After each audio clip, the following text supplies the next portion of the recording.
Choosing a Life by ginnyrules27, Chapter 13. I'm really looking forward to this one. Harry sighed as he looked at himself in the mirror. Today was the day. He was finally getting married to Uma, the girl of his dreams. If he was completely honest, there was still a part of himself that couldn't believe this was happening. Like any moment, Uma would come to her senses and realise that she could be marrying someone better for her. Who that would be, Harry wasn't sure, but until the day was over, until they both said I do, a pit the size of a watermelon was going to stay lodged in his stomach. Nervous? Persephone's voice came from the doorway, and Harry whirled around to see the goddess giving him a small, slightly sad smile. Lady Stuff! How many times do I have to tell you that you do not need to use my title, Harry? Persephone asked as she walked into the room. It was the old crew's quarters that had been cleared out for the day, while Uma was getting ready over in the captain's quarters. Harry chuckled and shook his head. I didn't expect you to be here, that's all. I thought you'd be with Uma. She's got enough people with her, Persephone said. Between Freddie Facilier, Mal and Harriet fussing over her, there'd be too many people in the room if I stayed. Where's Haddie? Harry asked, though he thought he already knew the answer. His two groomsmen, along with his co-best man, had already gotten ready in the crew's quarters before Harry had shooed them out for a chance to be alone with his nerves. Though that hadn't stopped him from reading Jay the Riot Act for getting hurt in the game the previous week. Jay's only explanation was the fact he already had a bye week, and there was no chance of getting this day off this close to the championships unless he was on the injured roster. Besides, it was only a twisted ankle, but his coach didn't want to risk it. Hence why Jay was currently testing out the comfort levels of the chairs for the rats who had come from Oridon, who had managed to gate crash, including the rats who had been under the protection status, like Carlos and Gil. Harry knew how much the championship had meant to Jay, and he was not going to be the reason why the Oridon Lions had to go another year without a championship under their belt. Please, Uma and I knew the rest of the rats would come, Harry thought with an internal snort of amusement. How long they teased us and asked us when we'd come out of our denial. The crew wouldn't pass up the opportunity to see Uma's and my wedding. Haddie is with CJ and Celia, watching over Rhea, while Poseidon gives you and Uma his wedding present, Persephone said, pulling Harry out of his thoughts. He doesn't have to. He wants to, Harry, Persephone said as she gently pushed some hair out of his eyes and straightened the collar of his dark red suit jacket, made courtesy of Evie, of course. Gods, it's hard to believe you're getting married. There are days that I look at you, and I still see the 9-year-old boy who would sneak out of his bed when he was supposed to be resting. I still maintain you kept me in bed far too often for someone with sore ribs, Lady Stuff, Harry said, chuckling softly at the memory. Why do you think I started asking you to watch Haddie? Persephone said, shaking her head. With his love of stories and your skill in telling them, it was the best way to get both of you to stay still and out of trouble.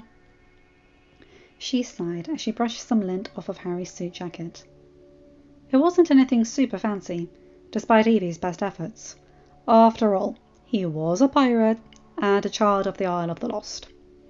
But he was still going to dress up a little for his wedding, especially if gods were going to be in attendance. I spoke to your mother. Harry paused and looked at Persephone. You did? I did, Persephone said with a small nod as she gave Harry a loving smile. She is so proud of you, Harry.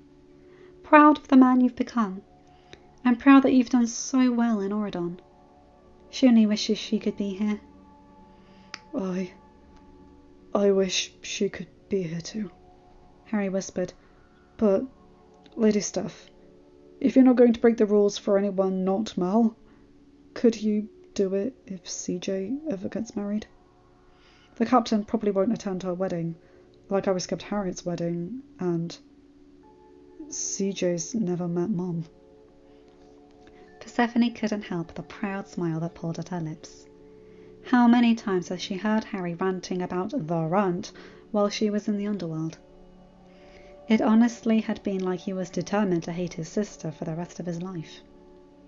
She wasn't sure exactly what had changed, though she knew from Haddie and Hades that Harry was still attending his therapy sessions, though they had been moved from 3 times a week when he first came to Oridon to now just once a month.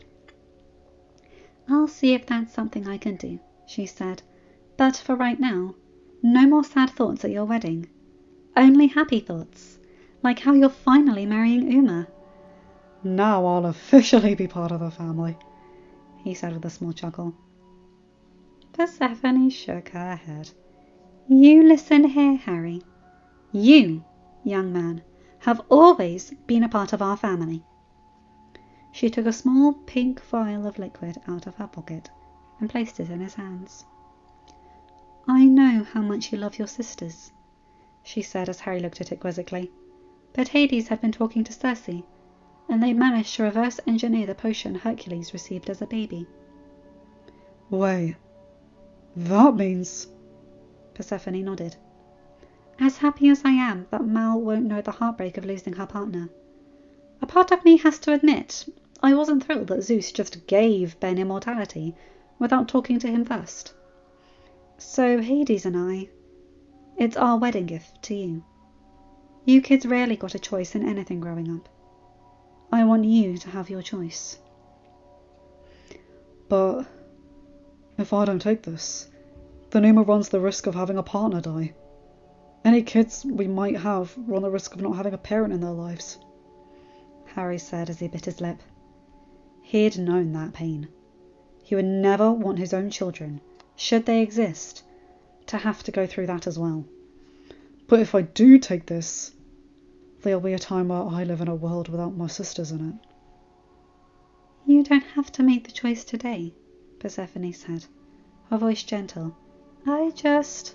Before she could finish the sentence, Harry had uncapped the vial and chugged the potion. "Harry!" "You said it was my choice," Harry said with a shrug, even as he started to glow slightly, just as Ben had at his Enchanted Lake wedding. "I choose Uma. I'm marrying her. I always want to be in her life. And I remember Mal's worry about marrying Benny, about how she didn't want her future kiddos to run the risk of not having one of their parents around. It wasn't always said out loud, but I've known Mal since I was 3. I can read her face to know something's wrong. I don't want that for Uma. And yeah, there'll come a time when I'll miss my sisters, and Jay for that matter. But doesn't Zeus owe Mal like a bajillion favours because of Natbat and the dragon, according to Uma?" "I'm afraid to ask the first person you named." "It's our nickname for Natalie," Harry said, considering she was basically a mini Leah, and she was a bat. No questions asked. "Ah." "Yeah, well, anyway, if Zeus owes Mal those favours, she might be able to make it so my sisters won't see Davy Jones's locker for a long, long, long time. Besides, we're all in Oridon, so it'll be likely it won't be an issue for a while anyway." Persephone couldn't help the chuckle that escaped her lips as she heard that. Despite being in his 20s, Harry still reasoned like a teenager at times. "Come on," Persephone said. "Let's finish up getting you ready, and then get you on deck." Harry grinned and nodded. Meanwhile, at the gangplank, another conversation was happening. But this one wasn't as friendly as the one with Persephone and Harry. "Where do you think you're going?" "Hades," Hook said, looking over his shoulder at the god. "This is my ship." Hades raised an eyebrow as he heard that. "Funny. I seem to recall you placed this ship as a prize, meaning it is no longer yours. It's Uma's, considering she's the one who won your little contest. Unless one of the rats sold it while Mal, Uma, Harry and Jay were in Oridon. Let's face it, they'd never do that. I want to talk to... Let me guess. You want to talk to Harry?" Hades asked. "That is going to be a big fat no from me. I'm his father!" Sorry, Hook. This is a family-only event, and I don't think you're on the guest list, Hades said, glaring at the aged pirate. This day has been coming for years, and no one on that ship would think you deserve to see it. So if you have any care for Harry remaining in your cold, deceased shell of a heart, you'll walk away right now. Because though I have no problem making you, I'd rather not cause a scene at Harry and Uma's wedding. Hook opened his mouth, but paused as Hades held his fist in front of his nose. And in case you try to argue that you somehow do deserve to see the wedding, I've got 2 fists ready to show you why you don't. Try me, Hook. Just try me. You don't get to ruin today. Hook sighed and shook his head, pulling a dagger from his belt pocket. The lad left this the last time he was here. He might want it if he has a lad of his own, he said, his voice low as he handed the dagger to Hades. And, Hades, tell Harry I'm pleased for him. You're right. Him marrying the lass has been a long time coming. Even I could tell you that. Hades stared in shock as Hook turned to walk away. Though it didn't take long before Hades pocketed the dagger and caught up to the pirate. Hey, Hook! Hook turned around and Hades let his fist fly right into Hook's face. That was for the years I spent rebuilding Harry's spirit after you broke it and his ribs. Hades hissed as he held Hook up to his eye level. Know this, Hook. I don't care what you do with the rest of your life. I will make it my business to make sure you suffer once I get your soul. And I will, even if I have to trade all the rest of the souls in Tartarus to the other gods of the dead to do it. I will make sure that you never see your wife in the afterlife. Harry may not be my son by blood, but he is my son. You might get to claim that you gave him life, you codfish of a coward. But you don't get to claim the man he is today. Now get the hell out of my sight before I do more than just break your nose. Pushing Hook away, Hades stormed back up the gangplank, though he tried his best to make sure he stayed calm. No sense in letting Harry know that his father had almost shown up at his wedding. You okay? Poseidon asked as he walked over. Yeah, Hades nodded. Just had to deal with an unapproved wedding crasher. Oh, that reminds me. Can you summon my son from wherever he's hiding? You need me, Dad? Haddy asked, seemingly coming out of nowhere and causing Hades to jump slightly. Bells. We need bells for you. Haddy rolled his eyes. Yeah. But what can I help with? Hades took the dagger out of his pocket and handed it to Haddy. Can you give this to Harriet? I know she's busy helping Uma get ready, but I think she should have this at least for today. Dad? Isn't that Harry's old dagger? I haven't seen that in years. Haddy asked. Yep. Hades said, not even wondering how Haddy recognised it. He had been around Harry practically all his life. It'd make sense he'd recognise the dagger. Though Persephone had made it a rule that the dagger stayed on the ship when Harry first moved in, since Haddy was only 3, and they didn't want to risk him getting hurt, though Harry probably grabbed it when he packed up his stuff to go to Oridon. Not to mention Haddy had roomed with Harry, so he might have shown him the dagger there. So, why do you...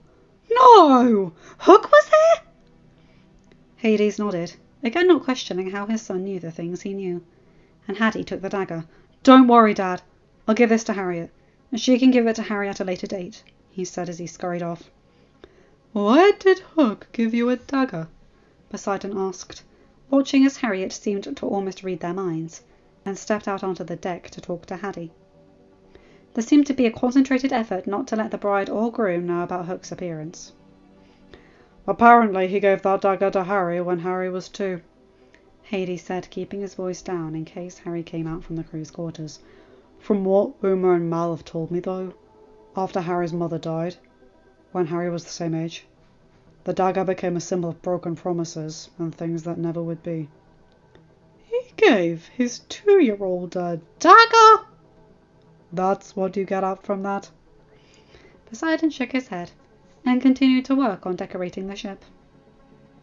The mist he had created with the rays of the sun were able to break through the cloud barrier, almost made the ship look like it had been covered in pixie dust. Whoa! Harry's voice said, and Hades turned around to grin at the look of shock and awe on his future great-nephew-in-law's face. Yeah, maybe Hades would still call him his surrogate son. It was less worthy of a title. Lord Poseidon, this looks... Poseidon chuckled. Considering you're about to marry my granddaughter, I think you've earned the right to call me Grandpa Popo. All due respect, Lord Poseidon, but I don't think that will ever happen, Harry said as he shook his head. Hades chuckled. Go take your spot near Henry, Harry. I think we're getting ready to start. Aye, Lord Hades. Harry nodded and went to go stand next to the red-haired pirate. It had been an easy decision as for who would marry the two of them, since Harry wanted Harriet to stand with him, and Henry had once been a captain. You nervous, mate? Jay asked as he walked over and stood by him as his co-best man. Not in the slightest, Harry said, still shaking his head. Harriet snorted as she walked over to take her spot as co-best matron. You're such a liar. You know that? I am a pirate, after all.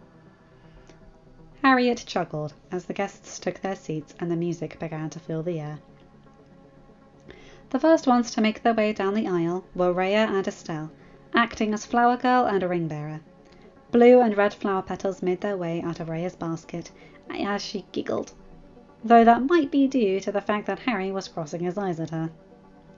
Next were the bridesmaids and groomsmen. Since Harry and Uma wanted a small wedding, it was a fairly easy choice of who they wanted to stand with them. Ryan and CJ made their way down first, followed by Celia and Haddie. Then Freddie and Mal made their way down as co-matrons of honour.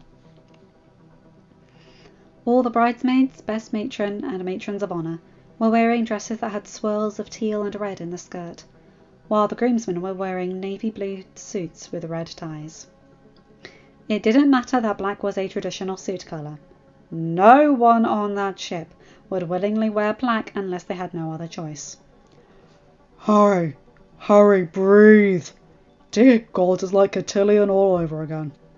Everyone could hear Jay tell the groom as his eyes fell on Uma.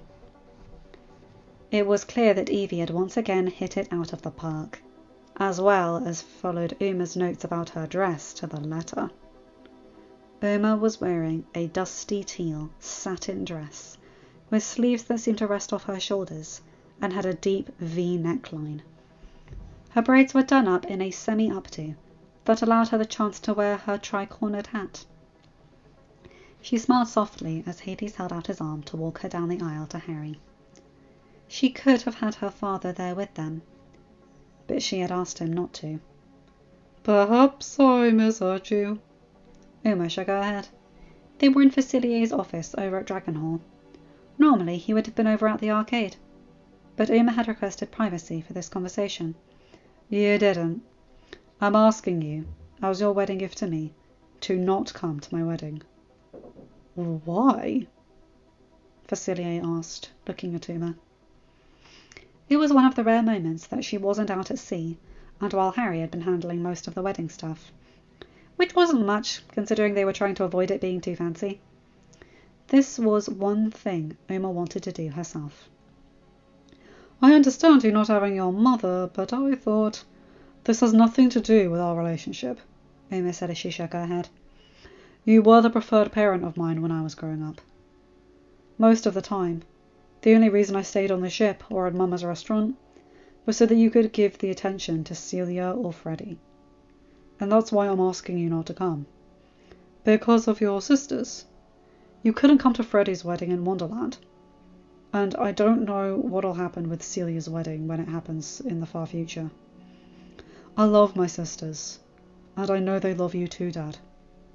The last thing I want is to put a rift between the three of us, or between my sisters and you, by making them think you picked a favourite.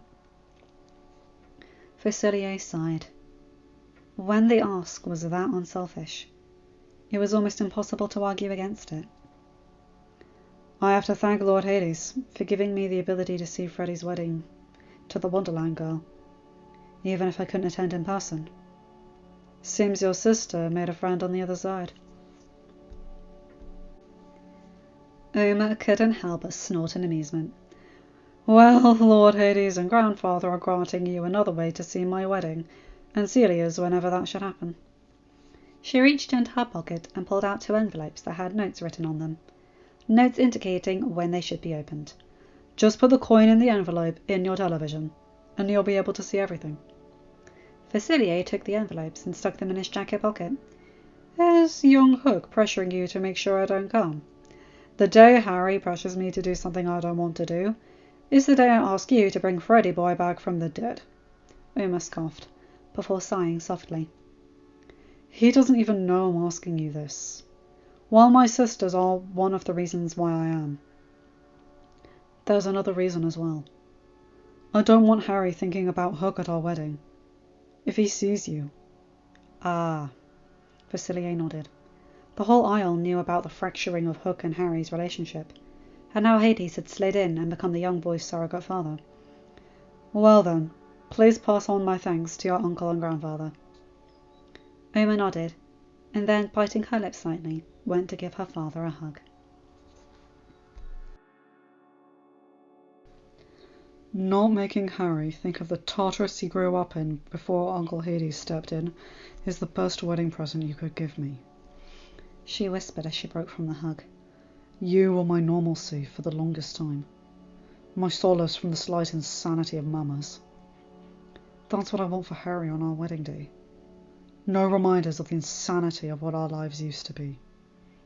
I'm glad you 3 got off the Isle, Facilier said as he pulled Uma in for another hug. Going up against Tiana might have resulted in my having one of the most embarrassing defeats of the villains of the Isle, but it also taught me one of the things that was really important. And I know your sister might think the opposite. The fact that you can remember the death days of all your friends on the other side, but can never remember Freddy's birthday, lends some credence to that, Uma told him. Facilier snorted and shook his head. She was unexpected. Let's just say you weren't the first child that resulted from my relationship with your mother. That does explain the white in Freddy's hair, now that I think about it, Uma said. Does Freddy know? She does, Facilier nodded. Your mother sent her to live with me permanently after she showed no talent for water-based magic. And why did he wait until now to tell me that Freddy was my full sister? Because of questions like that. Raising you 3 just as my daughters, rather than stressing that Celia had a different mother than you 2, was more important. What do you take me for, Gaston? Uma chuckled, then shook her head. You know Celia should probably know at some point who her mother is. If she asks, I'll tell her, Facilier said, but I want to be the one to tell her. Why? Freddy and I know that Anastasia Tremaine's her mother. I was there when she gave birth to Celia. Facilier gave her a look. Because you might be the captain of your crew, Uma, but I'm still Celia's father. Uma smiled as she heard that, and nodded. There'd be no foisting off parental responsibilities onto his children from Facilier. I should get going, Uma said after a minute. Don't lose those envelopes. I don't think Uncle Hades will be able to convince the Fates to give him the date of Celia's wedding again. Facilier chuckled. They'll be kept safe and sound. Grandmama says I, by the way, and so does Aunt Opal, Uma said as she turned to leave. If you want, next time I come by the Isle, I'll bring you some of our gumbo. Slip in one of Tiana's beignets and you got yourself a deal. Facilier grinned. Hey, you still remember those beignets from Lady LaBeouf's party? The blonde having been given the title of Lady from Naveen and Tiana, after all she had done or attempted to do for them. Uma chuckled. Consider it done. Gotta make sure you get your cut after all. I taught you well, Facilier said with a small smile. Hey, same rules apply of being a pirate. Gotta make sure you get your loot. Hades gave Uma's arm a gentle squeeze, and Uma looked over at her uncle. There was a look on his face. one that almost seemed to say, I know. Thanks, Uncle Hades. Uma thought over the mental link. Don't mention it, Uma. Hades thought back as they made their way to Harry and Henry. Now you might want to say something to your groom before he passes out from how amazing you look. Uma shook her head and smirked slightly. Harry, you better not faint. All the rats here will be ribbing you for it for the rest of your days, she said as Harry seemed to sway on his feet. Aye, Uma. Harry nodded, seeming to straighten up a bit and giving Uma a smile. Henry chuckled and shook his head. Thank you all for coming, he said as everyone took their seats. I think I speak for everybody when I say many thought this day would never come. Yeah, speaking of which, does anyone have a camera? Jake called. Jake's right, we need proof of this day, Bonnie called. Harry shook his head. Well, if you forgot to bring a camera, Jake, it's your own fault. What have we taught you all these years if you can't be prepared to gate-crash a wedding? Oh, ye of little faith, Mal said with a small smirk. Mama loves her camera. Of course it's being filmed. And if it's not, we need to worry about Mum. Camera's been on the whole time, Mal, Persephone called, holding up her camera. Trust me, I'm filming. Uma and Harry rolled their eyes in unison as Henry bit the inside of his cheek to hold in his chuckles. Thankfully, his wife had no such restraint and was chuckling along with the rest of the guests in the audience. Thank God Aurora was able to babysit for us, Henry thought as he looked over at the guests. Yes, well, if that's all sorted, can I please continue? Of course, Henry. Please proceed, Mal nodded. Thank you, Gergaben, Henry said as a few chuckles slipped out of his lips. Since many of us thought this day would never happen, it's no surprise that I have no fluffy speech prepared. But I will say this. There was never a more obvious love than that between Uma and Harry, even when they denied it. We were never in denial. Woo! I won the pot! Dustin cheered. Harry was the one who denied being in denial first. Henry couldn't help the snort of amusement that he'd let out. Yes! Well, anyway, Uma and Harry have prepared their own vows. Uma, if you'd like to take part. Uma nodded and looked right at Harry. Harry, you of all people know I'm not the most emotional person around. I actually gave up writing these vows down because I just couldn't get anything written. So I'm just going to wing it, if you don't mind. The Isle makes it so that young kids have better memories than most. But even with that, and my background as a godling, I cannot remember a time where you were not in my life. Even as our crew grew from 2 of us to Mal, to the 4 of us with Jay, and then even adding the rats, you have always been by my side. A secured fixture. I'm about to sound mushy, so forgive me, but if you'd have gone to Oridon with Mal and Jay the first time around, I don't know what I would have done. No, scratch that, I do know. Henry would probably have gotten a partner, if not someone to try to beat him in his 18-hour training days. Oh, dear gods, that's terrifying to think of, Ryan called. Henry chuckled. You would have been welcomed as a training partner, Captain Uma. Uma shot him a smile before looking back at Harry. But my point is, Harry, that you've been with me my entire life. You're my best friend, my first mate. Calling you my husband is going to be one of the easiest things I could do, as you're already my partner in everything. In all honesty, there isn't a me without you. I'm going to go ahead and steal something Jay always says, but I think fits us too. Harry, I'm with you to the end of the line, because our motto is ruthless yet loyal, and I think we can all say that there's almost no one as loyal as you, and I promise to show you the same loyalty, the same love you've shown me all our lives. I love you. Harry smiled and took Uma's hands, Persephone having quietly insisted he leave his hook in the crew's quarters. Uma, I love you too. You've been in my life for as long as I can remember, and the years only made our friendship stronger. I know Jay and Mal like to say that I had feelings for you since I knew what feelings were, but they were right. And now, I need to borrow a line from one of the little Lord's books. You don't have to call me that every time, Harry. It's my wedding day, Haddie. Haddie rolled his eyes. Consider it my wedding present to you, then. And I appreciate the gift. Harry chuckled as he looked back at Uma. Anyway, where was I? Oh, right. The line from the little Lord's book. With you, Uma, conversation has always been easy. Your laughter brings me joy. To meet a beautiful woman is one thing, but to meet your best friend in the most beautiful of women is something entirely apart. Uma snorted. Oh, God!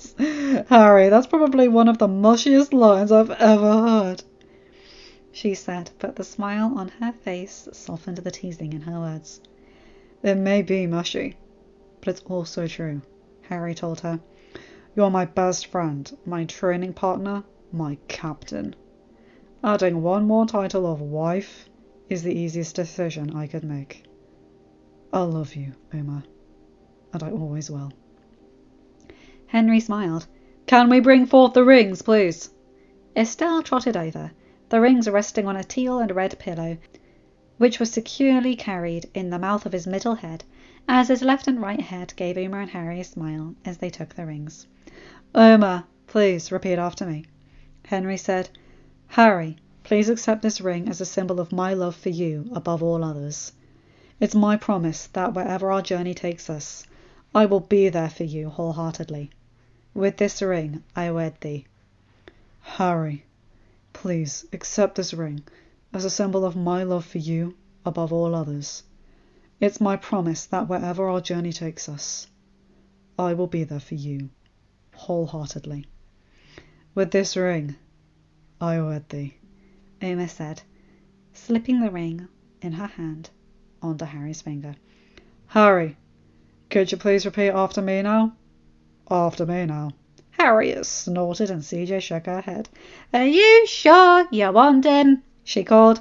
He's not getting rid of me that easily, Uma said with a smile. Henry shook his head.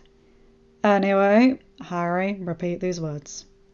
Uma, please accept this ring as a symbol of my love for you above all others. It's my promise that wherever our journey takes us, I will be there for you wholeheartedly. With this ring, I wed thee. Uma, please accept this ring as a symbol of my love for you above all others. It's my promise that wherever our journey takes us, I will be there for you wholeheartedly. With this ring, I wed thee, Harry said as he slipped the ring onto Uma's finger. Henry couldn't help but smile as he looked at the two of them. Uma, do you take Harry to be your husband, to love and cherish forever? I do, Uma nodded. And Harry, do you take Uma to be your wife, to love and cherish forever? I do, Harry said with one of the biggest smiles anyone had ever seen on his face. Then, by the power vested in me, by the fact that I was once a captain of the Lost Revenge, I now pronounce you husband and wife. You may finally kiss your bride. Normally Harry would have made a snarky comment about that, but that didn't matter, as his lips met Uma's in a tender yet loving kiss. Mally? Rhea asked, having toddled over to her sister. Yeah, Rhea? Why are Uma and Harry kissing? Kissing's yucky. Mel couldn't help the chuckle that slipped out from her lips, especially as her baby kicked, as if they were agreeing with her aunt. Well, they're kissing because they love each other, like how Mum and Dad kiss you goodnight, or how Estelle gives you kisses. Oh, then do they really love each other? Why do you ask that? 'Cause Mama and Papa's kisses goodnight don't last as long as Harry and Uma's kissing. Mel looked over, and sure enough, her cousin and best friend was still locking lips. Oi, that's enough, you two. I thought this was my wedding day, Uma teased as they separated. Mal probably wants cake, Haddie said as he teased his sister. Mal shrugged. Who wouldn't want cake? Then let's bring out the cake, Jay grinned as Hades and Poseidon did just that. It was truly a masterpiece, as Mrs. Potts worked with a local chocolatier to make it look like there were swords coming out of the cake, in addition to their hats, which Mrs. Potts had worked on painstakingly. "I almost don't want to cut it," Uma said as she stared at the magnificent creation, which was so much more than the simple chocolate cake Uma had been picturing. "How did they get the gems and the swords to look like our colours?" It's Oradon. Who knows how they do what they do? Mal shrugged. Despite the reluctance of everyone, the cake was sliced and distributed. As they ate, Uma and Harry made the rounds, and Uma soon found herself talking to one of her sisters. "Congratulations," Freddie said with a small smile. "I'm pretty sure we all thought this day would never come." "Is everyone a broken record or something?" Uma asked. "Ooms, you have to be honest," Freddie chuckled. "If we were all on the aisle together, would you have married Harry?" "If Freddie boy was alive? No," Uma said, "because I know Harry would have been the first one Freddie would have gone for, if he knew we were together. And you know if marriage was a thing on the aisle." Freddie nodded. "I understand, you know, about the paranoia of Freddie hurting your loved ones. The day I married Ali, I was probably the most jumpy I'd ever been." "I know. I was your maid of honour, and I had to keep you from jumping so much you resembled the March Hare." "Hush you," Freddie teased, and both sisters chuckled, smiling as they watched Celia, CJ, Ryan and Hattie run around the deck, the four of them being chased by Estelle with Rhea on his back. "Did you ever think this would be our life?" "Not in the slightest." "Good, because I thought I was the only one." Uma smiled and took a sip of her drink. Of course, when Freddie decided to drop a sibling bomb on her. "Ali and I are looking into getting a kid." Uma spat out her drink. "You're doing what now?" "We're looking into getting a kid," Freddie said again. "We've been married a while, and we've been saving up. Ali's going to be the one to carry the child, if that's what you're worried about." Uma sighed and nodded. All the years of scrounging for food doesn't just go away. I mean, it wouldn't impact you as much, seeing as you're a godling like us, but ex-nay on the oddling, eh?" Freddie said, glancing at Celia. "I know you know, though I don't know how you know. And I know you know, but we both know Celia doesn't know, and it's your wedding, and I don't want to start a fight." Side note, that was hard to say. "I'm pretty sure Harry said it's not a party unless there's a fight." Uma snorted. "Your husband is weird, but I love him." "All right, who won the pot for Uma being the first one between Harry and Uma to say that they love their spouse despite being weird?" Jake called. "I did." CJ grinned. Freddie chuckled at Uma's dismayed face. "You're the one who insisted on being in denial all these years, Ooms," she said. "Naturally, your crew's going to have some betting balls." "Speaking of that, I think it's time for the bride and groom to have their first dance," Mal called, holding up a miniature radio. Uma rolled her eyes.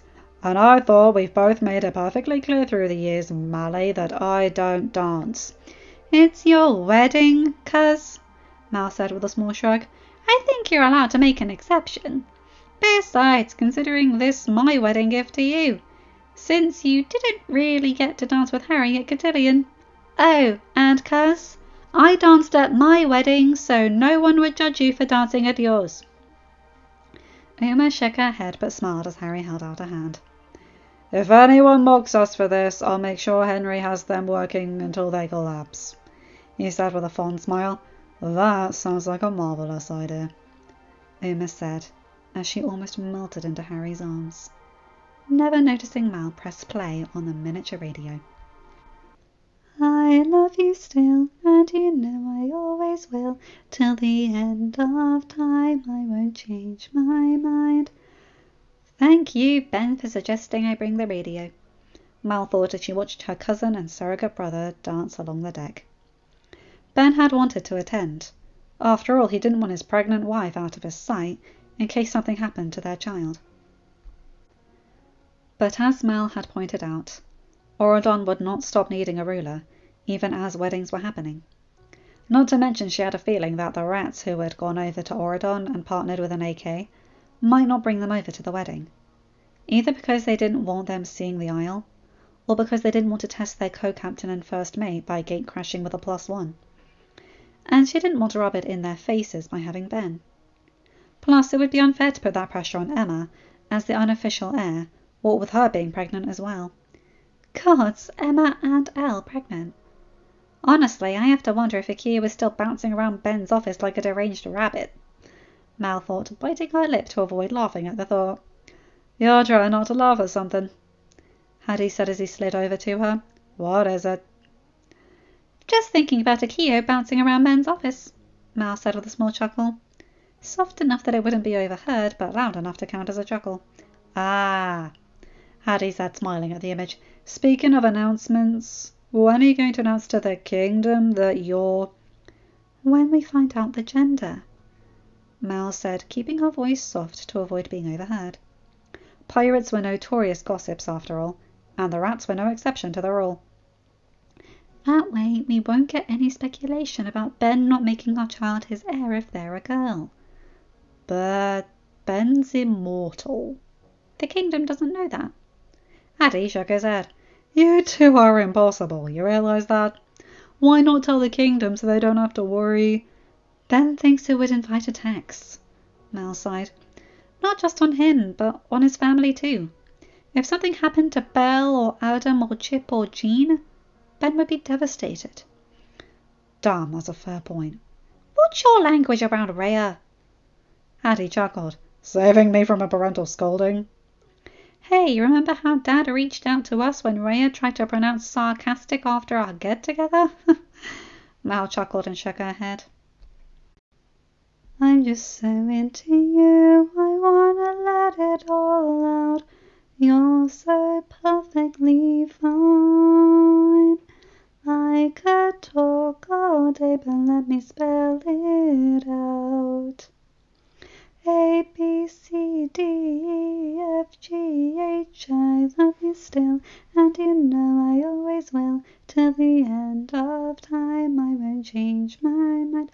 Love you, I'll be here, I will never disappear. Said forever I swear, so I will be there.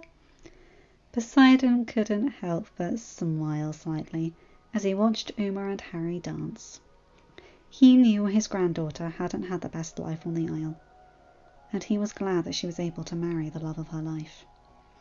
Though I have to wonder why Ariel and the other Auradon side of the family weren't invited, he thought.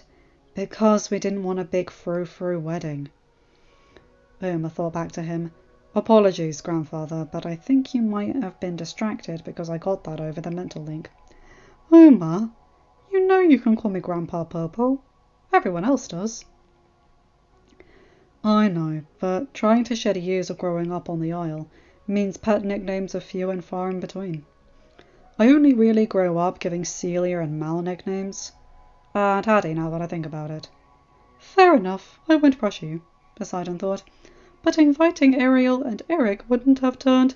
Yes, it would have. Not on purpose. But we're pirates and they're royals. Besides, Elle's pregnant. I'm not going to subject a pregnant woman to a ship with a small privy. Yet Mal's here? How did you... Olympus is so notorious for gossip, Uma. Not to mention the fact that a slight bump is obvious.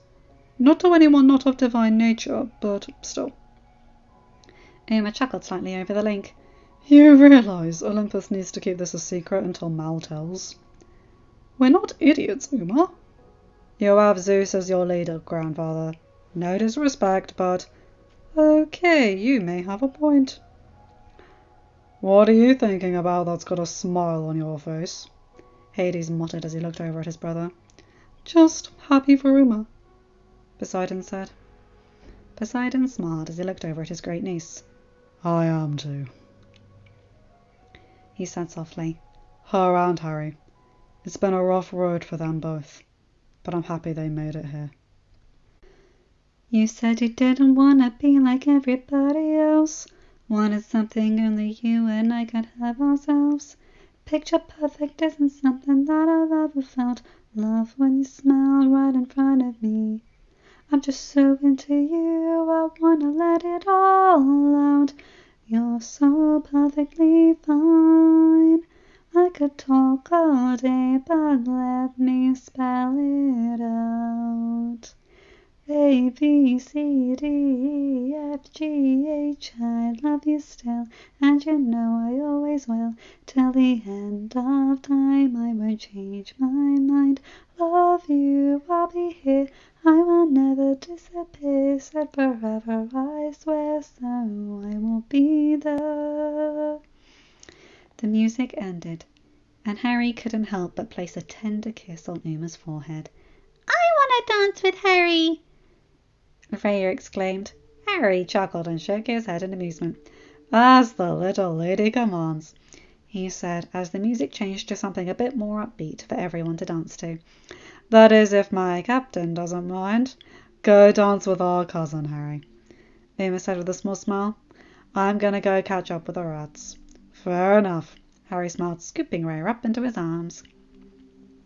How have you been today, little lady? I've been good. Elle made sure I didn't fall with the flowers, though. I almost did. The ship's all wobbly, even with Uncle Popo here. Well, he did a great job. I didn't even notice you stumble. Rhea grinned, then looked at Harry. Are you and Uma gonna have a baby now? What makes you say that, Rhea? Harry asked. Well, with Mally and Ben. Ah, Harry nodded, cutting Rhea off before she could reveal it to the whole crew. He knew Mal was trying to keep it a secret because the last thing she wanted was for people fawning over her. I won't lie, Rhea. I'd like to. We might not have one right away. Why not? Rhea asked. Hardy tells me stories all the time about how you'd watch him, so you'd be a good papa. Harry chuckled softly. Watching a brother isn't the same as being a papa, Rhea, he said gently as he continued to spin her around the deck. I could give him back to Lord Hades and Lady Steph, and there wasn't a risk of messing him up. Rhea shook her head and wrapped her arms around Harry's neck to give him a hug. You need to be a papa. Someday, little lady. Someday, Harry promised. But there's no way Uma would be okay leaving her job to be a mum. She loves the sea too much, and I wouldn't ask her to do that. They had had a talk before the wedding about whether or not they wanted kids. And Uma had said that as long as they could provide the kids or kid a stable environment to grow up in, one where they'd never have to scramble for food or have to look over their shoulder for enemies, she could see them having kids. But for right now, she loved sailing too much to give it up permanently, and it wouldn't be fair to Harry to make him take on the role of the single parent.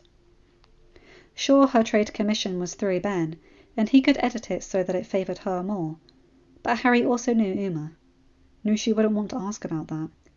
Harry? Rhea asked. Yeah, Rhea? You got quiet. Are you sad? Harry smiled and shook his head. I can never be sad when I've got the world's best flower girl with me. Yay! Rhea grinned and Harry continued to dance with her. The night slowly came to a close, with Harry and Uma sharing many a dance together. However, soon they found themselves in their shared home back in Oridon. Ben had helped them find a home in Bell Harbour, close enough to the docks to make it easy for Uma, but also close enough to town for Harry to work for Hades' Oridon branch of his restaurant. Plus, it allowed them the chance to take Ben's family speedboat out for him. Beast's Fury had been the host to 1 or 2 dates between Mal and Ben, but after learning that Mal had almost drowned on the Isle, Ben had pretty much kept their dates to the Enchanted Lake, since Mal would have the option to stay on the firm platform, rather than drive her crazy by being out on the water. But Uma and Harry both loved the water, so Ben had gifted them the keys after they got their house. It's hard to believe we're officially married, Uma said softly. I know, Harry said as he went behind her to unbutton her dress, just to allow Uma the ability to change into something more comfortable. He paused, though, as his fingers undid the first button. Cap'n, if you don't want to do this, just say the word. I'm not expecting... Harry, I'm not the captain to you tonight. Not here at least, Uma said, her voice gentle as she slipped out of her boots. Besides, I know you're not asking for anything. Do you want anything? Well, I mean, it is our wedding night. Unless you don't want to. Uma bit her lip. Let me think about it, but for right now, I need to get out of this prissy dress. Almost done with the buttons, Harry said and finished up. Uma smiled and slipped into their ensuite as Harry slipped out of his suit and changed into his pyjama pants and a light white shirt. Sure, he could have gone topless, but he'd been raised on the Isle for far too much of his life to willingly leave that much skin available for attack if someone broke in. Once he'd changed, he plopped on the bed and looked over at the bathroom door. Good thing he did too, because Uma had practically jumped on the bed and was almost on top of him. Thought about it, she purred. And that was the only thing she said as their lips touched, and Harry held her close to him. They knew their locked door wouldn't deter anyone who really wanted to get in, hence why they were thankful that everyone who could pick locks that they knew were busy with their own lives at the moment. But one thing was for sure. They both wanted to make sure this night was worth the wait. End of chapter. Hi guys, hope you enjoyed that one because I'm so happy. Oh, I've been waiting for that chapter for ages. Oh, they're married. A lovely song to choose for their dance as well, Ginny. Excellent choice. Though admittedly, I actually hadn't listened to that song in its entirety before, only over snippets of it on TikTok. Oh my god, I love that. And what you did with the end with them talking about their wedding night, that's about as far as I go when it comes to the more explicit bits. I like implication because I'm happy for the characters and it gives me a giggle, but I don't like any more than that. So what you did here, classy. I love that. I love the description of Uma's dress. I can so imagine China Anne McClain in that, and she would look amazing. Not to mention the actor who played Harry in a red suit like that. Not bad on the eyes. Anyway, you guys know the drill. Like, comment and subscribe and hit that bell to get notified whenever I upload a new video. Have a good day, night, or whatever time zone you're in. Bye my guys, gals and non-binary pals. I'll see you in another video. Take care.